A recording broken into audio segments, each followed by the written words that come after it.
যুদ্ধবন্ধের আলোচনায় যুক্তরাষ্ট্র ও ইরানের মধ্যকার অচল অবস্থা নিরসনে বৈঠকে বসতে নতুন করে প্রস্তাব দিয়েছে তেহরান।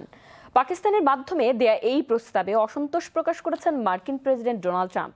সবশেষ এই প্রস্তাবের উপর ভিত্তি করে আলোচনার মাধ্যমে যুদ্ধ বন্ধের চুক্তিতে উপনীত হওয়ার বিষয়টি নিশ্চিত নয় বলেও জানান তিনি।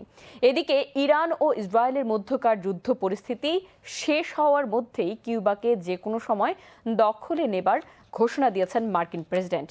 আরও জানাচ্ছি ডেস্ক রিপোর্টে। ইরানের পক্ষ থেকে দেয়া সর্বশেষ প্রস্তাবে হরমুজ প্রণালী খুলে দেবার কথা বলা হলেও দেশটির পারমাণবিক কর্মসূচি নিয়ে আলোচনার বিষয়টি স্থগিত রাখা হয়েছে। তবে ট্রাম্প জানিয়েছেন ইরানকে অবশ্যই পারমাণবিক অস্ত্র অর্জন না করার প্রতিশ্রুতি দিতে হবে।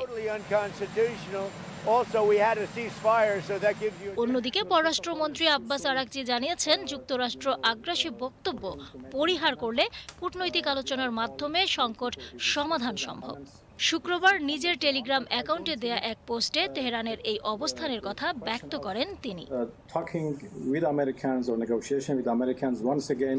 তুরস্ক, কাতার, সৌদি আরব, মিশর, ইরাক এবং আজারবাইজানের পররাষ্ট্রমন্ত্রীদের সঙ্গে চলমান পরিস্থিতি নিয়ে ফোনালাপের পর আরাকচি বলেন, ইরান আঞ্চলিক স্থিতিশীলতা চায়, তবে তা অবশ্যই পারস্পরিক সম্মানের ভিত্তিতে হতে হবে।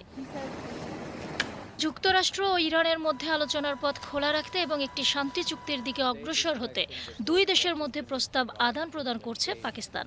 ইসলামাবাদ বিশ্বাস করে মুখোমুখি বৈঠক ছাড়াও শান্তি প্রক্রিয়াকে এগিয়ে নেওয়া সম্ভব। এদিকে ইরান থেকে ফেরার পথেই কিউবা দখলে নেবার হুঁশিয়ারি দিয়েছেন মার্কিন প্রেসিডেন্ট ডোনাল্ড ট্রাম্প। শুক্রবার ফ্লোরিডায় আয়োজিত এক অনুষ্ঠানে ট্রাম্প দাবি করেন, ইরান থেকে ফেরার পথে যুক্তরাষ্ট্রের বিশাল একটি বিমানবাহী রণতরী কিউবা উপকূলে মোতায়েন করা হবে, যাতে দ্বীপ রাষ্ট্রটি নতি স্বীকার করতে বাধ্য হয়। সীমা শারমিন, বিটিভি নিউজ।